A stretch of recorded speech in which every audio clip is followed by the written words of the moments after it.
audiencia. Gracias por estar nuevamente con nosotros en este tercer programa de Aquí, Ahora, Actualidad. Tercer programa que un poco con Daniel lo consideramos el primero, porque las dos emisiones anteriores estuvimos haciéndolo en diferido, porque la dirección del canal nos quería obsequiar a nosotros y a ustedes con esta escenografía que ustedes van a tener oportunidad de apreciar a lo largo de este programa. Daniel, ¿cómo estás? Buenas noches, Néstor. Como usted dice, la sensación también de una primera vez, estrenando esta escenografía que ustedes pueden ver allí en una imagen, en un plano ampliado, un trabajo excepcional. Muchísimas gracias a la dirección de Radio Canal, al arquitecto Eduardo Lucarelli, a todo el estudio Lucarelli, que es el estudio de arquitectura que se encargó de esta tarea. La verdad, hay que transitar pasillos de canales de cable, canales de las características del que tenemos nosotros para encontrar este despliegue escenográfico. Esperemos estar a la altura de las circunstancias, Néstor. La verdad, el arquitecto tiró la casa por la ventana. Tiró la casa por la ventana, vamos a ver si le justificamos la inversión. Nosotros, por empezar, armamos un programa muy interesante, temas muy interesantes, temas intensos. Vamos a arrancar con el Día de la Memoria. Se conmemoró el pasado lunes, el 24 de marzo, Día de la Memoria por la Verdad y por la Justicia. Este año con un enfoque especial. Queremos saber cómo se mira desde las escuelas una fecha de esta naturaleza y cómo se trabaja en términos de relato histórico. Y para eso convocamos a una profesora que es joven, por supuesto, pero tiene una aquilatadísima experiencia y es muy activa en todo lo que tiene que ver con trabajos sociales con los chicos. Ya hemos estado en varias oportunidades con la profesora Viviana Tórtolo. Viviana, buenas noches. Buenas noches y gracias otra vez por invitarme, ya van varias veces y había quedado pendiente esta charla la última vez que vinimos con los alumnos del Centro de Estudiantes. Así es, había quedado pendiente y tenemos varios temas que queremos encarar este año con Néstor que tienen que ver con la educación, donde seguramente te convocaremos. Viviana, como disparador del tema, si te parece, vamos a poner en el aire un par de minutos de un informe que relata los sucesos que se vivían el 24 de marzo de 1976.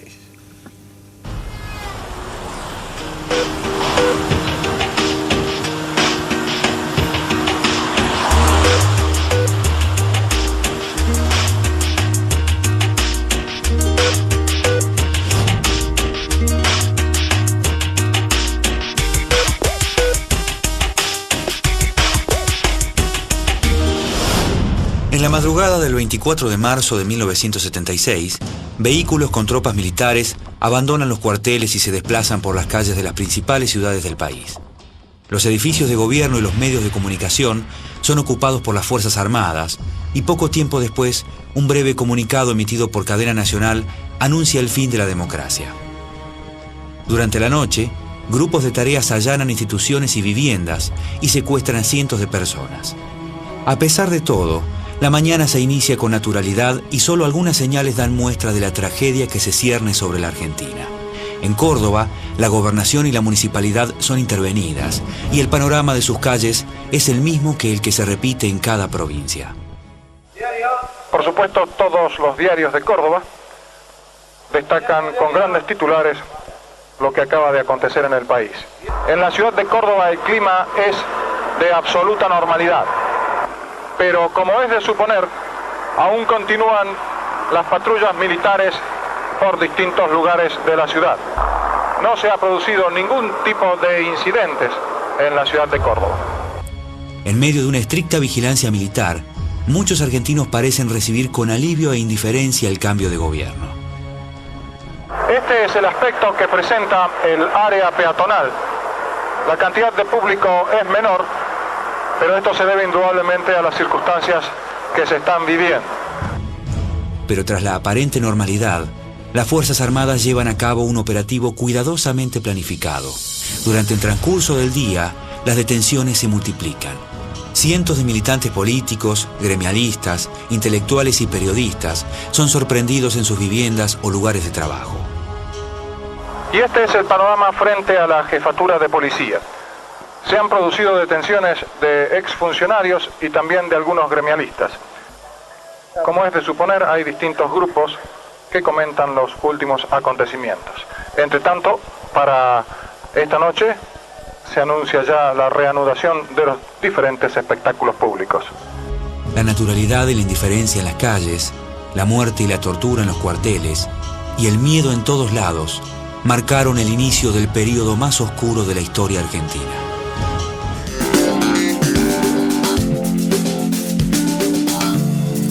Ahí está Viviana, Néstor, el planteo, la verdad que una descripción, una crónica bastante interesante del día del 24 de marzo. Hay unas imágenes interesantes como la gente continúa su actividad con una aparente normalidad. De pasividad, ¿no es cierto? ¿Cómo se está recreando en las escuelas este día tan trágico para la historia argentina? En realidad, hace ya una cuestión de 10, 15 años atrás, empezaron a notarse ciertos cambios que tienen que ver con las políticas educativas. Tienen que ver con una bajada clara, tomar posicionamiento con respecto a cuestiones políticas y a cuestiones sociales que no admiten ni pasividad ni estar distraídos. Y ese es el planteo desde el que baja la cuestión esta de la memoria, instalar de pronto en las escuelas los hechos de manera objetiva, pero sabemos que en cuestiones sociales la objetividad no existe, en historia menos. Entonces lo más honesto que podemos hacer es mostrar las distintas miradas, las distintas posiciones teóricas, los distintos análisis, pero luego marcar posición. La posición que baja es precisamente recuperar memoria y construirla. Cuando hablo de memoria estamos hablando de espacios curriculares concretos. Estamos hablando de materias que se llaman ciudadanía y participación, ciudadanía y política, historia, economía política, o sea, tienen un peso propio desde el punto de vista conceptual y teórico. Indudablemente que al margen de la teoría, el gran desafío en la educación es enlazar la teoría con la práctica y generar esa chispa que es el aprendizaje. Claro. Si no se da ese feedback, esa retroalimentación entre el alumno y el docente, queda en teoría pura o en observar videos o de pronto en reproducir cuestiones de adultos que todavía quedamos en otras épocas.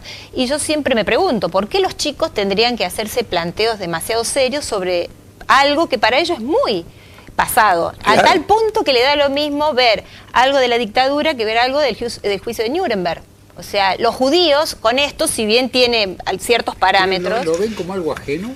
En cierta forma sí, al menos temporalmente hablando, como algo muy alejado en el tiempo, y por eso a veces les sorprende cuando todavía hay actores que están activos y todavía hay pasiones en juego y todavía hay confrontaciones. Entonces por ahí abrir las escuelas a esos espacios y trabajar en red, ¿sí?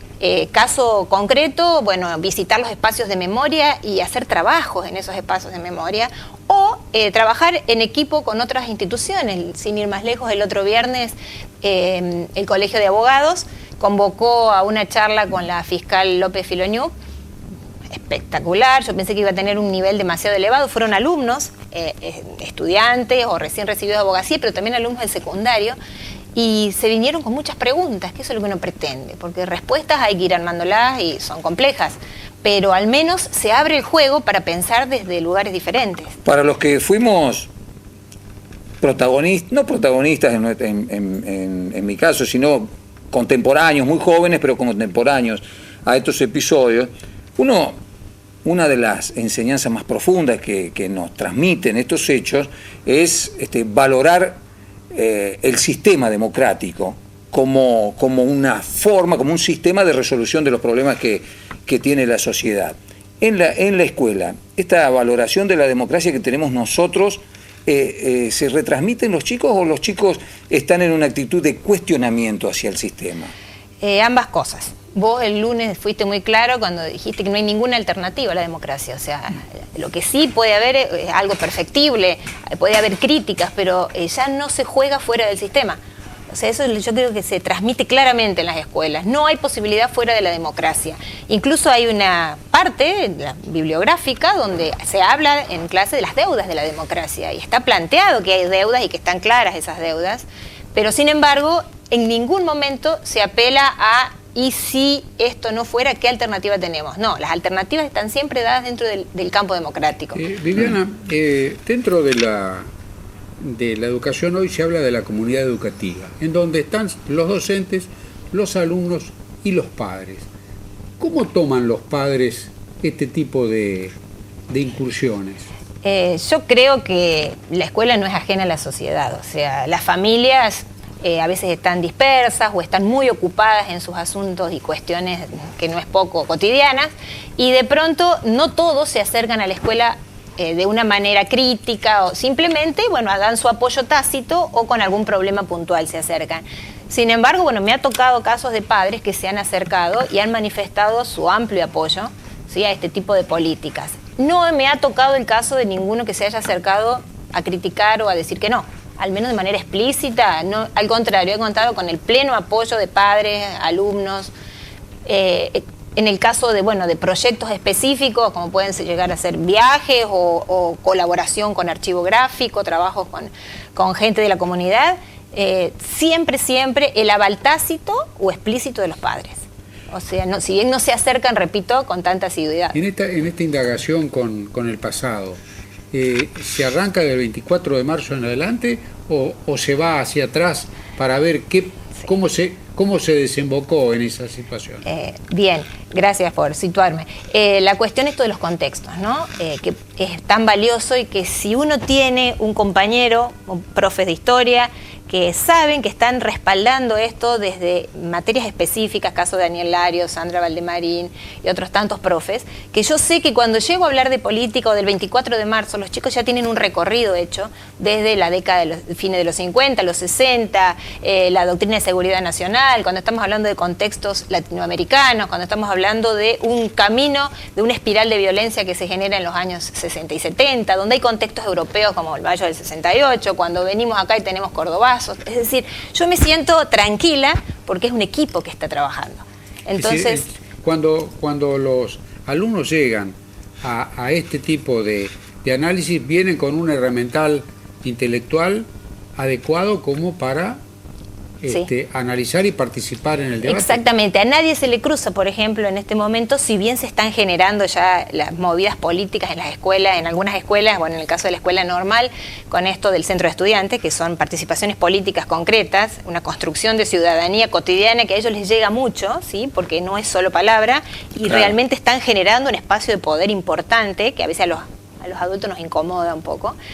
Sin embargo, ellos se están apropiando de esos espacios, y bueno, yo creo que cuando entramos en el diálogo a ellos no se les cruza en ningún momento la violencia. Uno incluso cuando se genere el debate dentro de unos días, que se va a dar el debate entre las distintas listas, uno me dice, yo no me animo a pelearme. Y ahí se da la palabra y se abre el juego para discutir qué es pelearse, ¿no? ¿Qué es discutir? Si el discutir es malo, si el conflicto es malo, o si genera contraposición de ideas, que esas ideas sean cada vez mejores, y no necesariamente se lleva al plano de la violencia física, salvo que haya alguna falla grave en el sistema de contención. Pero en cambio en la década del 60 y del 70 era totalmente válido. Claro. O sea, ahí tenemos dos contextos totalmente diferentes y los chicos lo perciben claramente. O sea, no hay ningún tipo de confusión en ese terreno. ¿Hay alguna preocupación en algunos sectores? Porque yo creo que eso, digamos que vamos caminando a una mirada más integral, pero existe la sensación en algunos sectores de la sociedad que el Día de la Memoria es el día de un sector ideológico y que allí se reivindica, primero se condena, ¿no es cierto?, el accionar del terrorismo de Estado, pero también se reivindica el accionar por vía de la violencia en el periodo anterior al golpe de Estado, es decir, durante la democracia. Entonces la inquietud de algunos sectores, que son importantes en la población, es, a los chicos, les enseñan que en ese contexto de violencia no hubo buenos y malos, sino que hubo un gran y enorme error que la historia lo terminó demostrando. Sí, lo hablamos como responsabilidades compartidas, con distintos grados de responsabilidad. Exacto. Por supuesto, se hace inmediatamente la crítica de que la violencia ya no es discutible en ningún terreno, pero que hay grados de responsabilidad. Entonces la ciudadanía se equivocó, los sectores juveniles, parte de la iglesia, parte de los empresarios, parte en general de la sociedad civil, por acción o por omisión, en algún momento han fallado, porque si no, no se hubiera llegado a eso.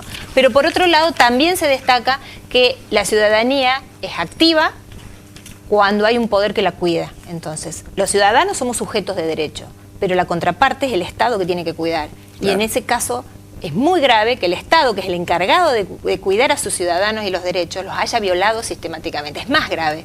Por eso se habla de terrorismo y de terrorismo de Estado como conceptos, ¿sí?, que si bien se complementan en su momento, pero son diferentes en el grado de responsabilidad. Clarísimo. Tenemos algunos mensajitos aquí, de paso sirven como disparadores. Felicitaciones por el programa, un saludo a la profe Viviana y excelente su exposición, nos dice Karina aquí. Creo que en las escuelas primarias nos dicen también que conozco, no se habla con claridad del tema y eso es triste.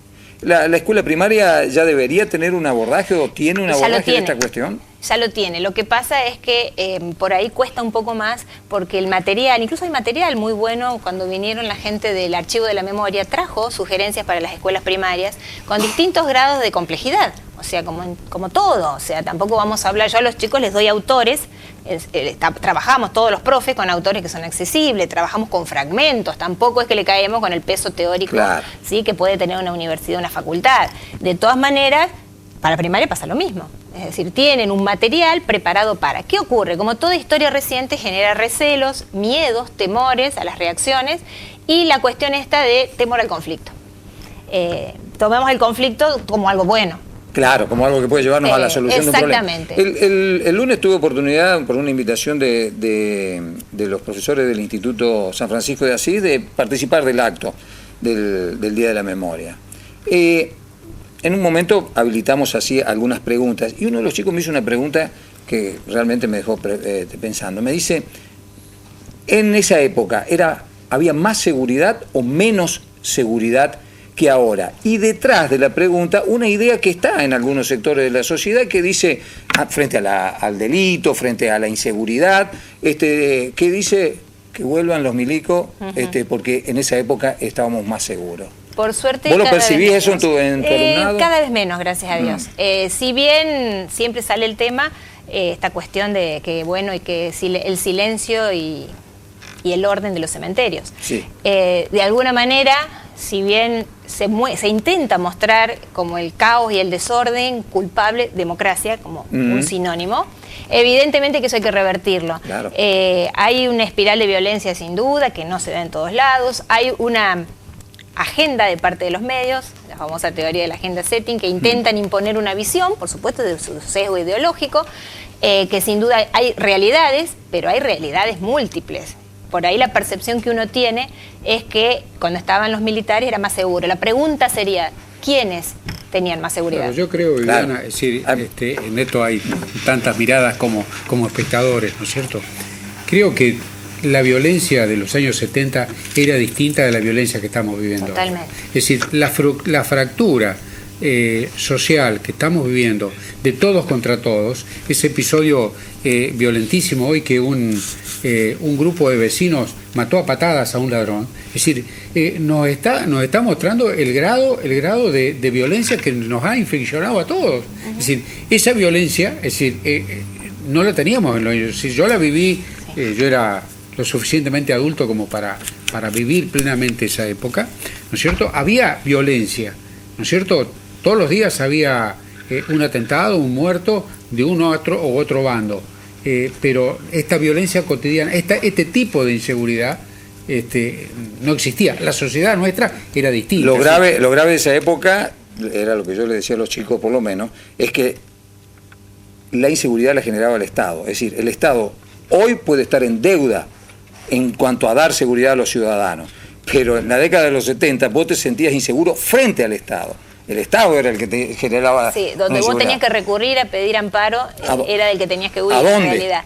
Claro. Y eso de que al que no se metía no le pasaba nada, diríamos, ¿es válido no meterse? O sea, nosotros tomamos algunos autores con los chicos, ya los más grandes, con los de sexto, como una Hannah Arendt, que se remite al siglo V a.C. con los atenienses, donde decía que un hombre no era completo si no entraba en la esfera pública. O sea, hablaba de falta de humanidad cuando solo se replegaba a su intimidad. Entonces, ¿es válido si un ser humano es completo, que se repliega a su intimidad y y sienta desapego por su entorno social, no tiene una responsabilidad social. Ocupar el espacio público, ¿hay alguna alternativa? ¿Lo vaciamos y nos replegamos a nuestro confort, a ciertas clases y que el resto se arregle?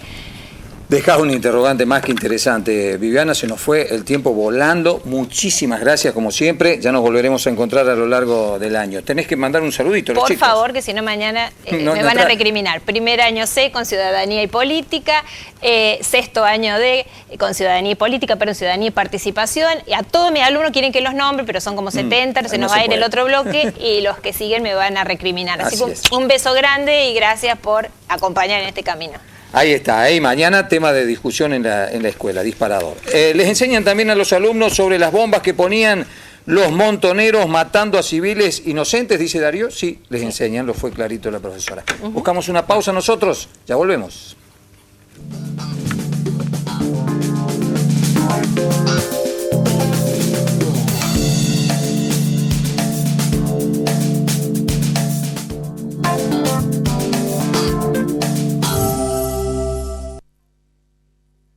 En Bomberos de San Francisco, jueves 17 de abril, presenta Amor y Sangre.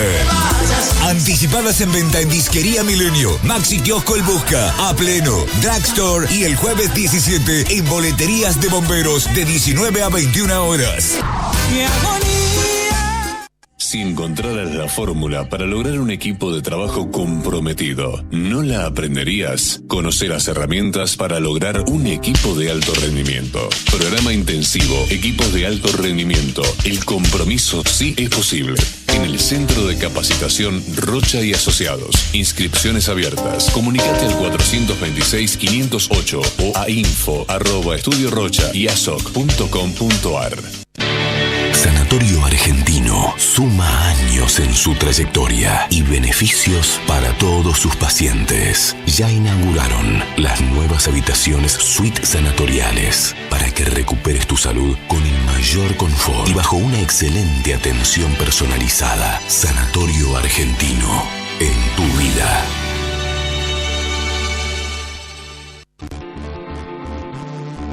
RSA, el Comercio Seguros, presenta una nueva generación en productos y servicios. Evolution, productos y servicios de clase mundial. Ofrecemos soluciones en seguros de clase mundial para particulares, grandes empresas y pymes, con el nivel de servicio que nos identifica en 140 países de todo el mundo. Consulta a tu productor asesor de seguros o informate en rsagroup.com.ar. RSA, el Comercio Seguros, te mantiene en movimiento. Modernizate. Ahora las compras son por internet. En lineadecompras.com encontrá muebles, electrodomésticos, herramientas, máquinas. Descubrí las ofertas de cada día, donde todo es más simple, fácil y cómodo para consultar, comprar y pagar, recibiendo la compra en la comodidad de tu hogar. Entrá a lineadecompras.com y descubrí muchas oportunidades para aprovechar.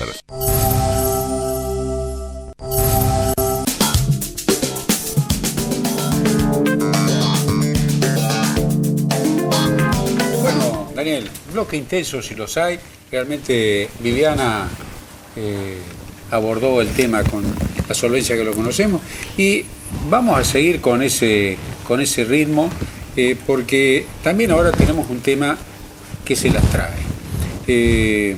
También está relacionado indirectamente con la inseguridad ciudadana. Hay una percepción negativa por parte de la ciudadanía de a pie, la que muchas veces no termina de entender lo que ocurre en la esfera pública, y nos ha parecido importante traer a esta mesa un par de invitados que con la solvencia que se les reconoce puedan dar algunas explicaciones que despejen las dudas, los temores, los recelos frente a este tema de que dicen que la justicia es una puerta giratoria que no deja detenido a nadie. Así es, y específicamente hay una decisión de la Corte Suprema en un caso que en el que revierte la posición que tenía el Superior Tribunal de Justicia de Córdoba y que está vinculado a la cuestión de las excarcelaciones.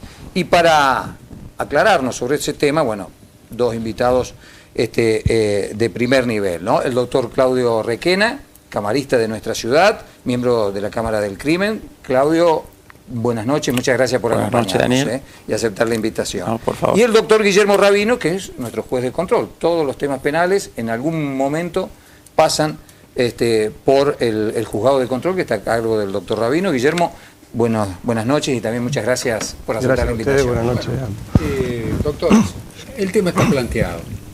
¿Qué novedad trae, por lo menos para la provincia de Córdoba, esta jurisprudencia de la Corte?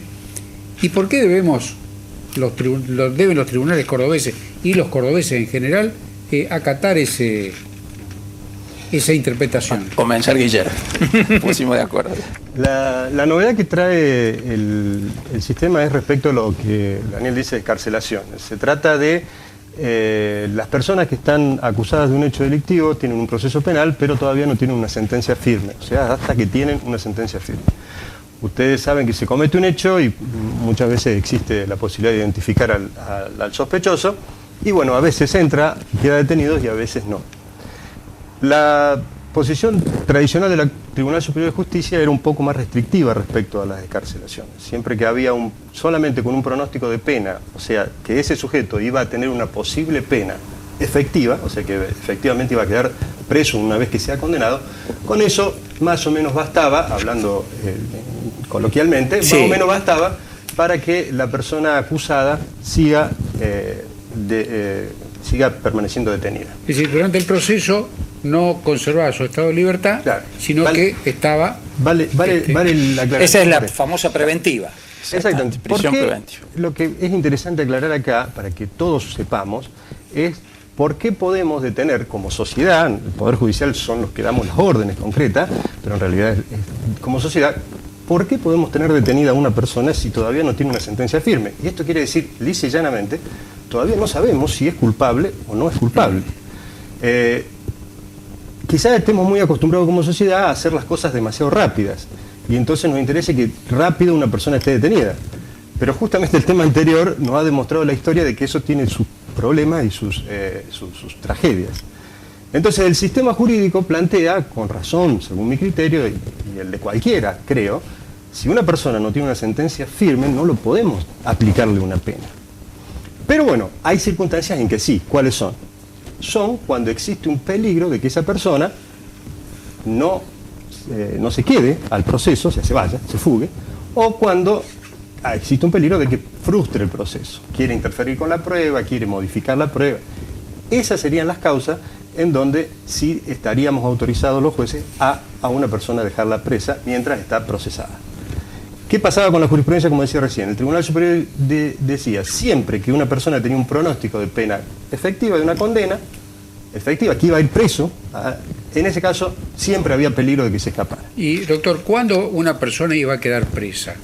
Cuando tuviera un pronóstico, o sea, cuando el delito, por ejemplo, acusado sea muy alto y entonces superara los 3 años, superar los 3 años. Los 3 años, o cuando era reincidente, entonces la nueva condena también iba a ser efectiva. Hasta ahí, en lo personal y de una mirada de alguien que no está dentro de lo que es la prestación del servicio de justicia, hasta ahí resulta comprensible. Pero hay, por ejemplo, en el caso Petrone, lo que me llama la atención es que allí hubo un juicio, hubo una condena, 5 años, y sin embargo, a la luz de esta nueva jurisprudencia que genera la Corte Suprema, está en libertad. Entonces ahí ya no hay una presunción, me parece a mí, no sé, no hay una presunción de inocencia. El tipo ya está condenado. Claro, pero el problema es que no está firme la sentencia. Claro. A ver, explíqueme un poco. Yo quisiera con un ejemplo para explicar la situación anterior y la actual, ¿no es cierto? Y recordando que el Código Penal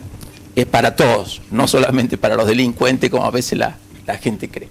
Supongamos que cualquiera de nosotros es denunciado por un delito grave. Supongamos delito de violación. Y utilizo ese ejemplo porque el delito de violación es uno de los más difíciles de probar, porque no hay testigos presenciales, claro. Y a su vez es uno de los delitos más difíciles de defenderse, que generalmente todo gira alrededor de la declaración de la víctima y de la credibilidad o no de la misma. Pareciera que se invirtiera la carga de la prueba. Claro, claro. Supongamos, entonces, ¿qué pasaba en la situación anterior en ese ejemplo? Nosotros, cualquiera de nosotros, íbamos presos sí o sí, porque bastaba la presunción, ¿no es cierto?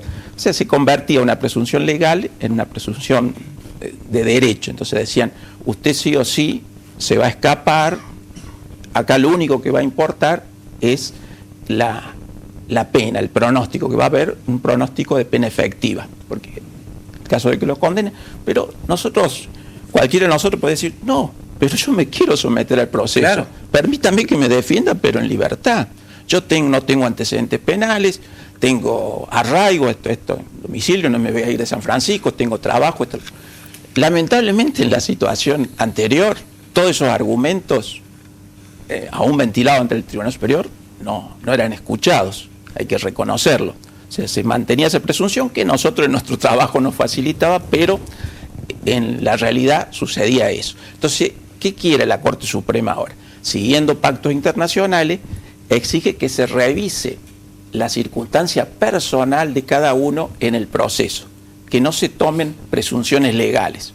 O sea, que se analice en el proceso si esta persona ha hecho algo para entorpecer el desenvolvimiento del juicio, ha ido a amenazar a la víctima, ha ido a hablar con los testigos, ha hecho gestiones para fugarse. Entonces, eso es lo que pretende. Después, otra cuestión interesante acá. Sí. No es que todo el mundo va a salir en libertad con esto. Lo que le está exigiendo a los fiscales, jueces, que hagan un análisis particular de la situación de cada caso. Y yo decía el ejemplo que nosotros tuvimos que resolver el primer caso la semana pasada, y rechazamos la libertad. O sea que en cada caso se va a tener que analizar. Porque uno tiene la sensación de que siempre hay una instancia de apelación, porque, bueno, está la condena, está la casación. Bueno, acá lo aclaró el Tribunal Superior, porque a su vez fue interesante, y después ya lo dejo al doctor Rabino, hizo una aclaración obiter dictum, como diciendo, para que se aplique a los otros fallos, y dijo, bueno, para que haya economía procesal y no tengamos tantos problemas, porque sabemos que va a haber muchos pedidos, damos una serie de directivas. Y entre esas directivas dijo, bueno, acá la sentencia va a quedar firme cuando el Tribunal Superior se expida confirmándola en el recurso de casación, o sea, rechazando el recurso de casación, y se rechace el extraordinario, que eso generalmente lleva unos meses más después de que se pronuncie el Tribunal Superior con la casación. O sea, por lo menos estableció una fecha ad quem, una fecha última. O sea que en esos casos, pero vuelvo a repetir, no se anula la prisión preventiva. Va a haber muchos casos que va a subsistir la persona detenida. Lo que se modifica es el juicio que debe hacer el magistrado. Antes, la probabilidad de la condena. Claro. Es decir, si de acuerdo a los elementos, el magistrado que estaba a cargo de la instrucción consideraba probable que iba a haber una condena superior a 3 años, detenía. Exacto. Ahora prescinde de esa evaluación y la evaluación es, ¿va a eludir la acción de la justicia? ¿Sí? No.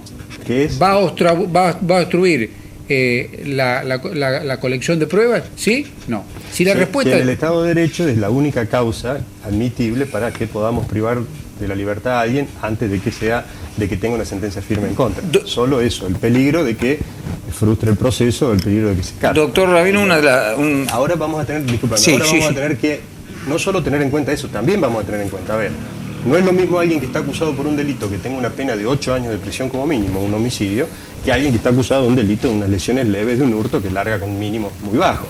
No es lo mismo porque es una cuestión de sentido común.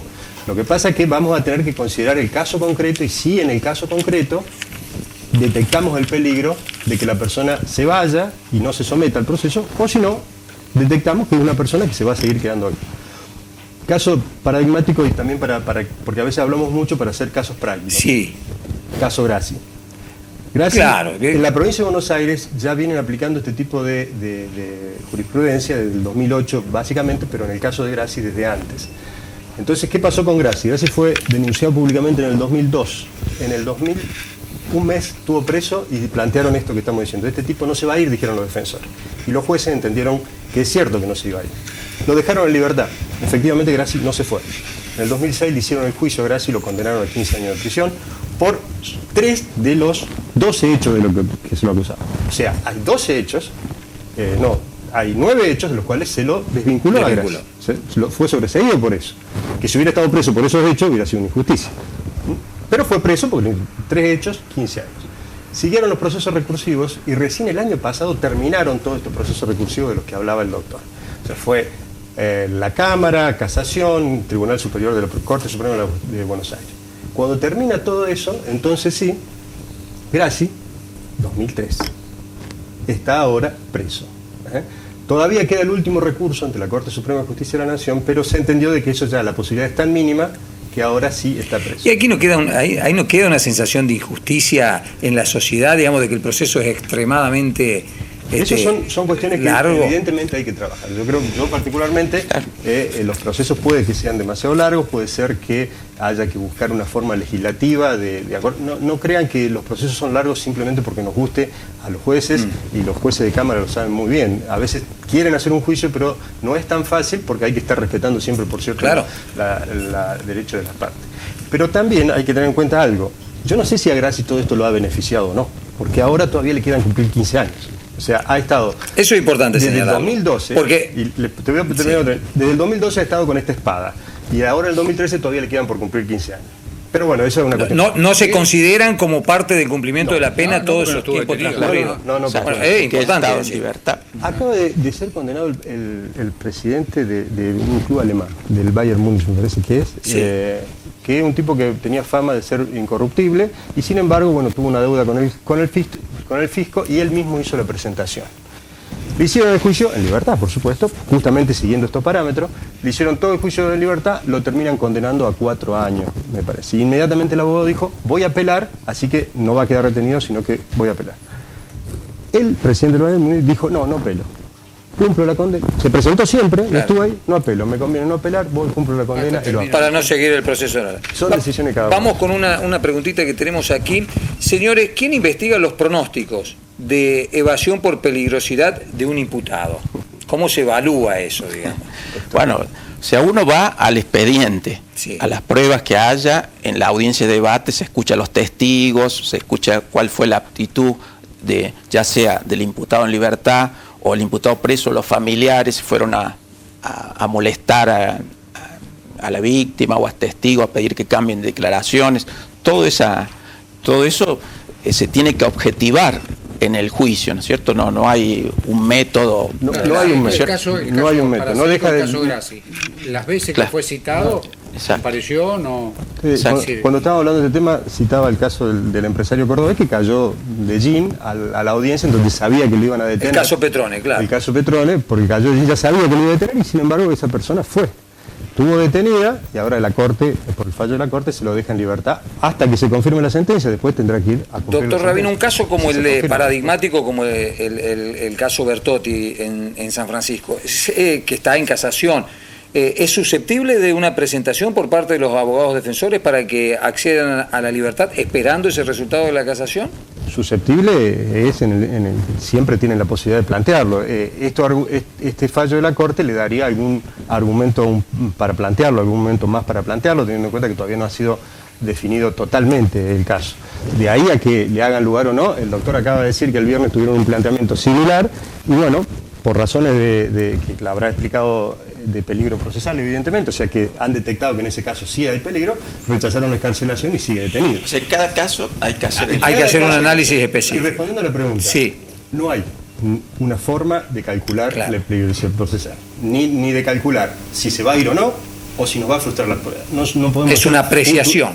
Futurología no hacemos, eso lo dejamos para lo adivino.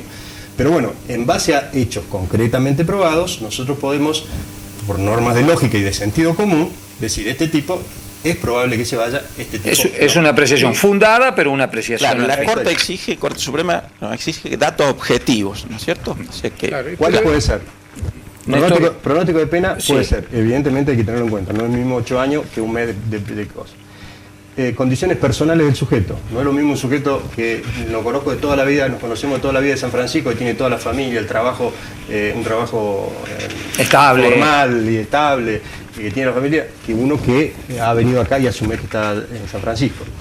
Y también, concretamente, conductas que haya dicho. No es lo mismo un sujeto que siempre va y nunca habló con nadie, del otro que está visitando a todos los testigos, o que ha ido a visitar, o que los familiares fueron a visitar todos los testigos, o que llegamos a la escena del crimen y movió todo lo que estaba, porque bueno, detectamos ahí, como cualquiera lo pensaría, el sentido común. Este tipo no le importa mucho la autoridad, este tipo no se va a someter tan fácil, sino que... claro, Néstor, si tiene una más... Una más.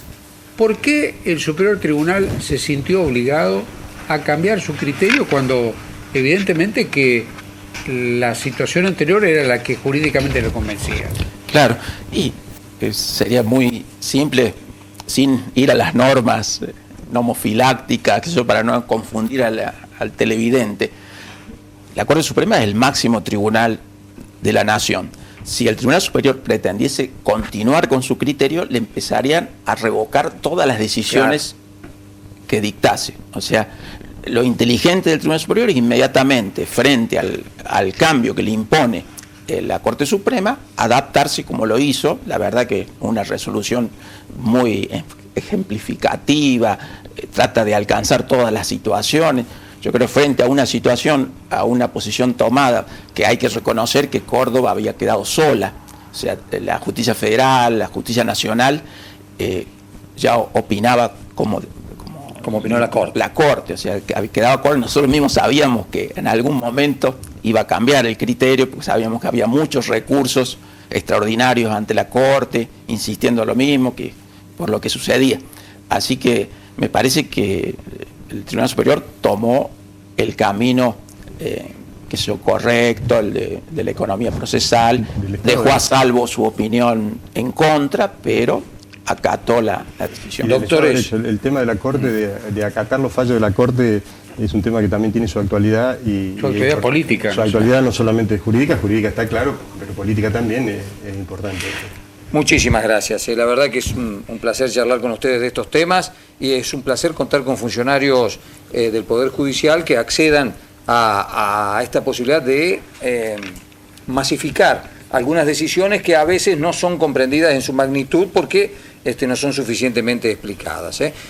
Saludos, tenemos aquí al doctor Rabino de sus amigos del Club Leighton. Ahí está. Admiradores, doctor Rabino. Tendrían que instalar, este es tema de otro debate, si valiera la pena, no sé, tendrían que instalar la pena de muerte. Es una tontería lo que quieren hacer. ¿Hasta cuándo van a seguir dándole derechos a los criminales? Una opinión que nos llegaba aquí a través del teléfono.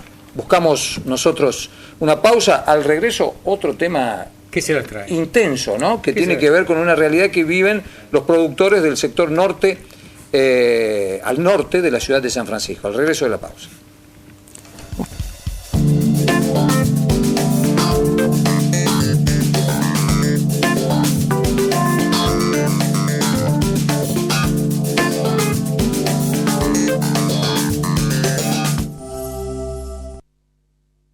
Ahora las compras son por internet. En lineadecompras.com encontrá muebles, electrodomésticos, herramientas, máquinas. Descubrí las ofertas de cada día, donde todo es más simple, fácil y cómodo para consultar, comprar y pagar, recibiendo la compra en la comodidad de tu hogar. Entrá a lineadecompras.com y descubrí muchas oportunidades para aprovechar. Seguimos haciendo obras para la ciudad. El intendente municipal, licenciado Ignacio García Aresca, junto al secretario de Infraestructura y Planificación, arquitecto Fabio Rivadero, recorrieron los trabajos de bacheo que se ejecutan en los sectores 1 y 2, que forman parte del llamado a concurso privado realizado oportunamente.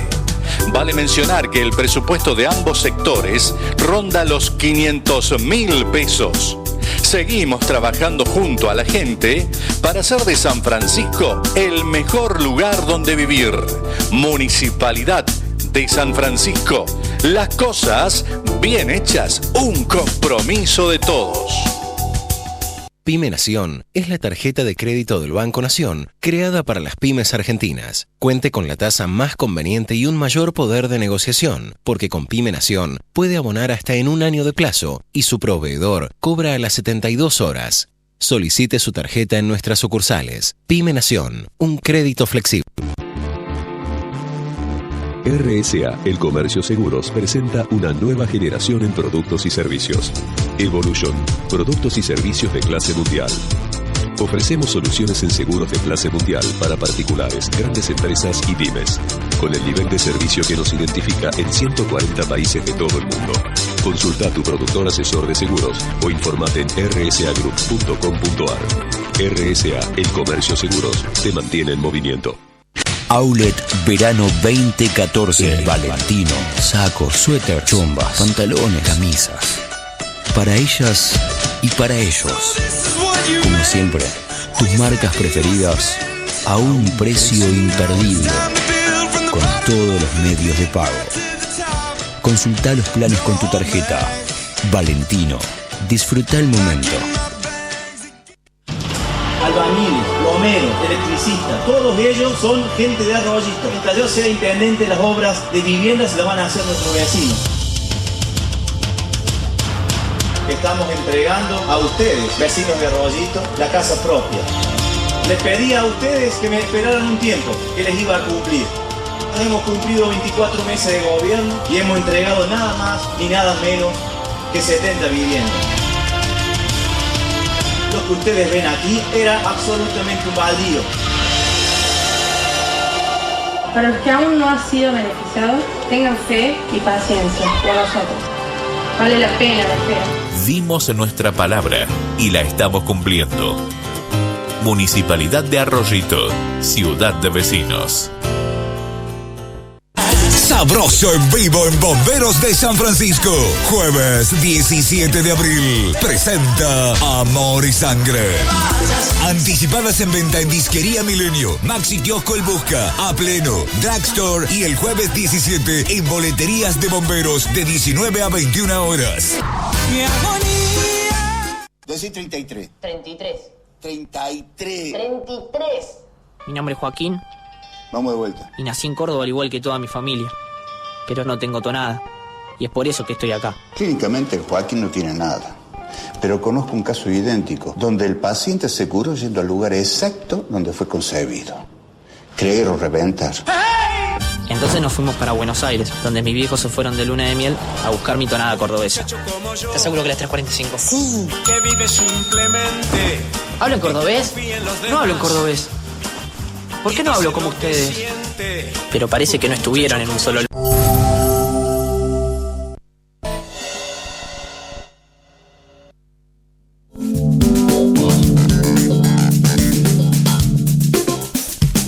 Bueno, Daniel, los ingleses dicen the last but not the lost. Por último, pero no lo último. Sí, señor. Es un tema no genérico, específico, que nos toca a los ciudadanos de la región. En esta mesa contigo tenemos como propuesta editorial que esto sea un foro donde nos podamos sentar para conversar, discutir, polemizar, proponer sobre los problemas que tenemos y las soluciones que imaginamos. Sin restricciones, sin restricciones. Y hoy tenemos dos vecinos de la zona, dos productores agropecuarios, que nos vienen a contar qué les está pasando. Vienen es decir, en alguna medida sabíamos lo que les estaba pasando, pero vienen a actualizar su drama e incluso creo que traen dentro de las cosas que nos van a proponer quizás algunas soluciones a este problema que están viviendo. Así es, el problema tiene que ver con las inundaciones de los campos que están al norte de la ciudad de San Francisco, entre la zona de Freire, de Bauer y Schíger, 40.000 hectáreas que sufrieron y sufren inundaciones, unos 20 millones de pesos aproximadamente de pérdida por cosecha, y los invitados son dos productores afectados. por esta cuestión y que conocen el tema, por supuesto, en profundidad. Nos acompaña Néstor Rollero. Néstor, buenas noches, gracias por aceptar la invitación.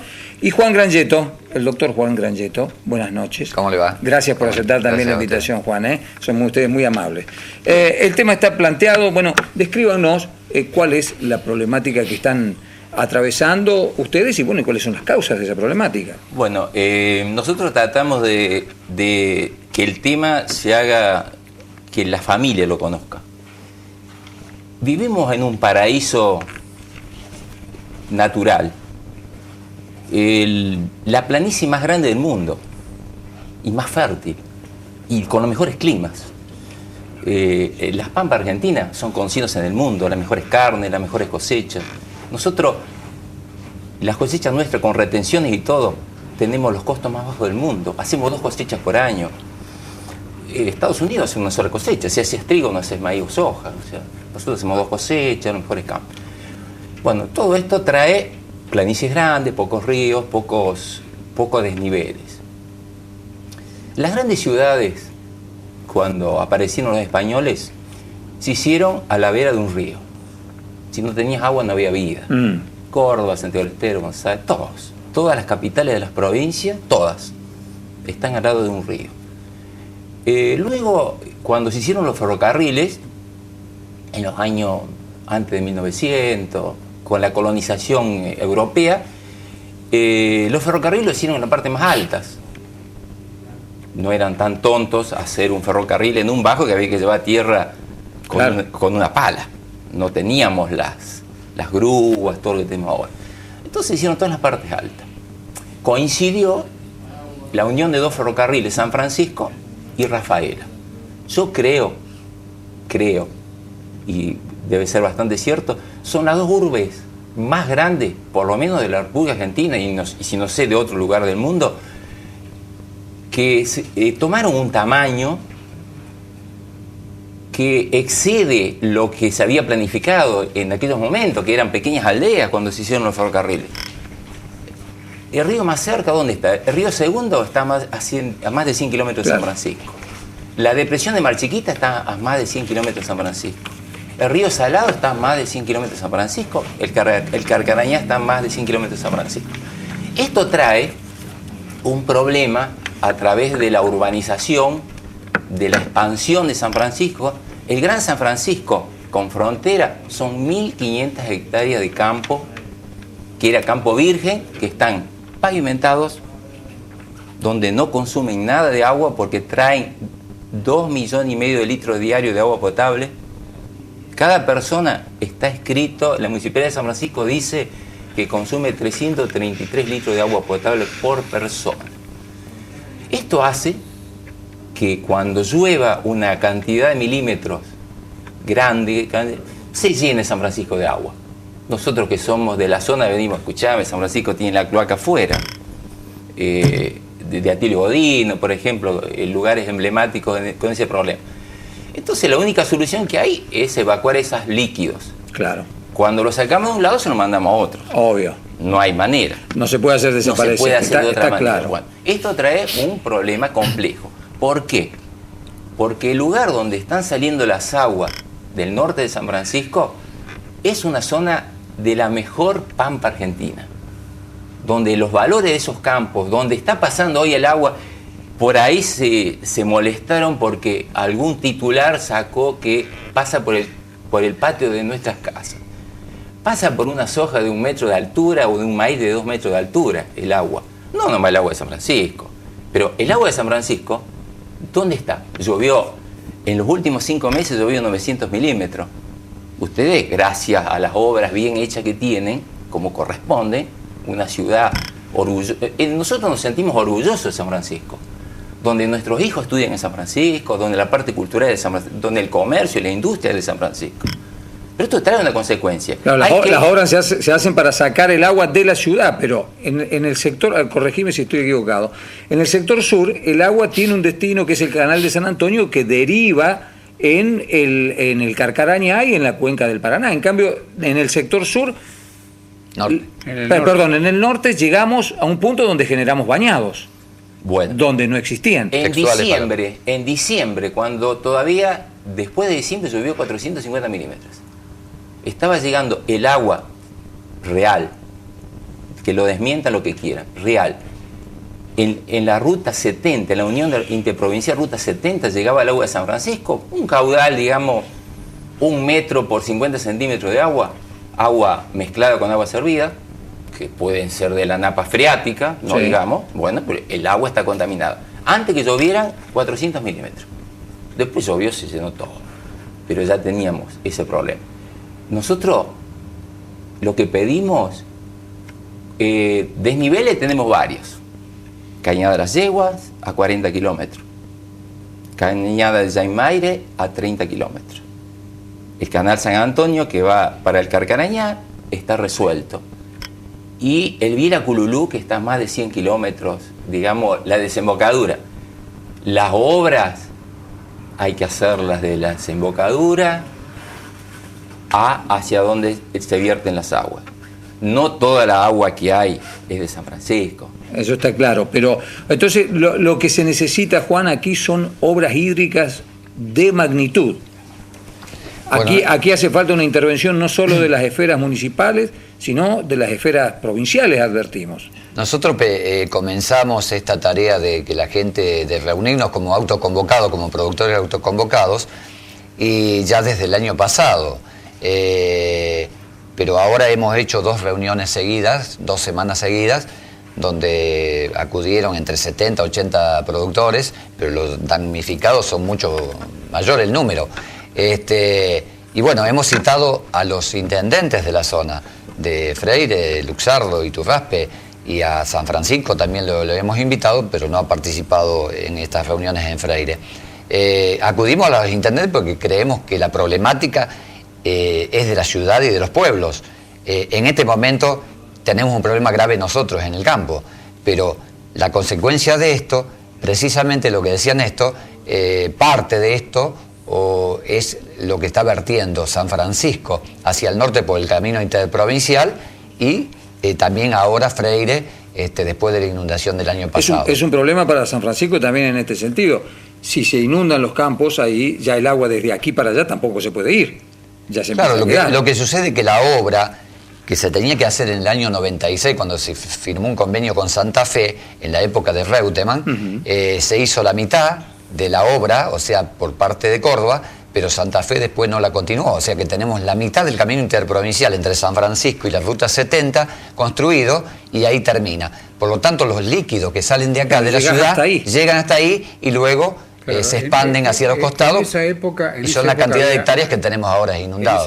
Además de los milímetros que ha pasado en estos últimos 3 meses, que fueron 900 milímetros. Claro, en esa época el acuerdo con Reutemann era que Córdoba iba a llevar el acueducto para brindar agua a frontera y Santa Fe iba a canalizar, iba a terminar la canalización del Vila Cululú, de manera tal que las aguas que se escurren hacia el norte derivaran hacia la cuenca del Salado. Sí, pero por allí primaron los intereses locales, ¿no es cierto? Los productores de toda esa zona de Santa Fe no confiaron en su gobierno que la canalización fuera eficiente y, bueno, esa obra no se hizo.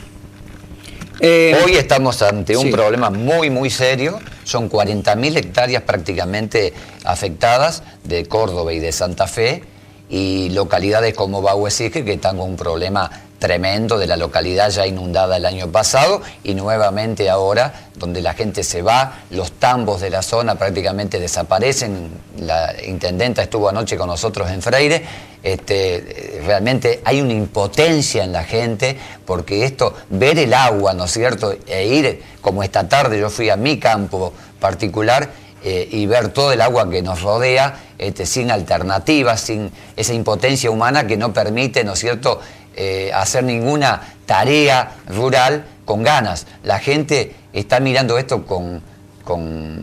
ya está rebalsando realmente la paciencia y por eso que necesitamos de los gobiernos provinciales de Córdoba y de Santa Fe de que lleguen a un acuerdo mayor, porque esto es política de trabajo, de estructuras que hay que realizar, de obras que hay que realizar. Pero lo que pedimos en este momento es que el agua que está acantonada en la ruta 70 sea derivada hacia Santa Fe de alguna manera para salvar estos campos que son netamente productivos, como decía Néstor. Aquí tenemos un mensaje que nos dice que la ciudad deje de tirar agua a un canal que no va a ningún lado, hagan las obras. En realidad me da la sensación a mí que para la solución del problema que ustedes plantean no hay que hacer obras en la ciudad específicamente. No. O sea, las obras en la ciudad derivarían en evacuar más rápido el agua. Pero eso no sería una solución para el problema que ustedes están planteando. Advierto el problema que plantean ellos, ¿no es cierto? Escuché muy atentamente lo que decía Néstor. Es decir, hay un escurrimiento natural hacia el norte, ¿no es cierto? Hay una línea que debe ser la parte más alta, ¿no es cierto?, que va hasta el norte y hacia el sur. El problema está que esta masa urbana que se ha generado con el desarrollo de San Francisco en los últimos años hace que el caudal de agua que se deriva excede la capacidad de absorción de los cursos naturales, no ocurre más. Nosotros queremos que las ciudades como San Francisco y los pueblos como Freire, Porteña, tengan su solución de lo mejor posible. Que la solución nuestra va a ser la solución de ustedes. Pero no queremos que el agua de estas poblaciones terminen en los campos nuestros, aguas contaminadas, que no solamente trae un problema social, porque la gente se va, los chicos no pueden acudir al colegio, el problema económico productivo para las provincias y para la nación, pero además un problema sanitario. Esto puede devenir en un problema de hepatitis, de leptospirosis, que tranquilamente se puede instalar en la zona. Juan, Néstor, en la reunión de anoche, ¿resolvieron algún curso de acción específico? ¿Hay alguna gestión en marcha? ¿Hay alguna posibilidad de alguna medida de fuerza? Bueno, concretamente hay que ser realista, o sea, no hay que soñar. Cuando hay agua no se hace nada hasta que no baje. Por ahí se dice que la riqueza más grande que tenemos es el agua potable. Nosotros la tenemos. En Bauer-Sige, gracias a la gestión del presidente comunal, que verdaderamente se mueve mucho, que es una mujer, lograron en firme una serie de canales que le va a ayudar a ellos, a la zona de Santa Clara, y si ellos le baja el agua a ellos, también nos van a bajar a nosotros. Por otro lado, ahí ya acabaron de medir un canal a través de Santa Clara y Josefina, que va a salir cerca del interprovincial, que van a encauzar una buena cantidad de agua. Por otro lado, nosotros pedimos encarecidamente que después de todas esas obras que le ven mucho tiempo hacerlo, nos hagan un canal por la ruta 70, llegar al Vila Cululú. Ahora, el Vila Cululú está proyectado para las 40.000 hectáreas que estamos diciendo nosotros, donde ustedes ven, gracias a Radio Canal, que tomaron unas imágenes magníficas que nosotros no las teníamos. Nosotros vemos a 1,70 m, 1,60 m, ¿no es cierto? O de arriba al molino, nada más que eso. Eso que ustedes ven es el 10%, el 20% el agua. Lo otro está todo cubierto de agua. Lo que pasa, lo que comentaba recién, nosotros venimos acá en diciembre, cuando ya teníamos todas las soja y los maíces sembrados, no todos los maíces de segunda, pero las soja estaban todas sembradas, vinimos a plantear que estaba llegando agua. Estaba llegando agua. La zona de Bauer-Sige ya tenía su buen problema. O sea, se sembró todo. De esas 40.000 hectáreas hay 35.000 sembradas. Eso comenzó a brotar, a venir grande, y después se fue llenando de agua, ahora empieza a bajar. Lo que se ve es donde no se sembró o donde está bajando. Claro. Bajando lo verde, pero el agua está aumentando. O sea, no sabemos si es la foto del avión que se cayó de Malasia o es verdaderamente el avión del Aeroclub que está filmando. Es dantesco. Sí. O sea, nadie se puede despreocupar, decir que nosotros tenemos todo bien, que nosotros estamos en orden. ¿Cuál es el orden? No hablemos de orden natural si ya lo cambiamos todo. Que la cuenca natural, cuando se fundó San Francisco, era una aldea alrededor de la estación, inclusive. Por algo lo hicieron acá porque era más alto. Estaba Plaza San Francisco, lo hicieron acá porque era la zona más alta. Bueno, era una aldea. En el año 14 dice que inundó, se llenó de agua, pero San Francisco tenía 1.000 personas. hoy en día no hablemos más de causa natural, hablemos de problemática social natural, que el clima no nos ayudó, no sé si se va a repetir, y si se repite, vamos a pasar otros 5 años perdiendo cosecha. Esta gente no existe más. Bauer y Siegel, el carnicero se va porque no tiene más gente que come carne. Así de simple. Ni hablemos de la escuela. La escuela no es muy chico. No hablemos de médicos, no hablemos ni de estación de servicio. La cooperativa de Plaza San Francisco, cooperativa eléctrica, no tiene más gente a darle electricidad, porque si no hay tambo, ¿dónde vamos a enchufar la electricidad? ¿Para qué? ¿Para alumbrar los patos? Yo te digo, yo escucho a algunos políticos que parece que es el país de la fantasía, que verdaderamente lo es, porque vivimos en un paraíso, San Francisco, que parece Disneylandia, pero Disneylandia está allá en Bauer y Siegel, donde los animales hablan, está el pato Donald, está la orca asesina, no sé, están todos los bichos ahí. Vos estás en el centro de Bauer y Siegel y tenés todo tipo de fauna. Es una laguna ecológica ahora. Amigos, realmente, bueno, el tema está planteado, obviamente no lo hemos agotado, Néstor. Vamos a seguir sobre este tema y vamos a invitar a especialistas, vamos a invitar a distintos actores de esta problemática. Se nos acabó el tiempo. Algo importante, Pastore, antes, esta tarde tenemos noticias fresquitas, ¿no es cierto? De que, bueno, aparentemente mañana estaría arribando a San Francisco Freire un directivo un secretario de Aguas de la provincia, y que se entrevistarían con algún funcionario de Hidráulica de Santa Fe para interiorizarse de la problemática, trazar un proyecto, un programa de trabajo, y la semana que viene presentárselo a los ministros de ambas provincias.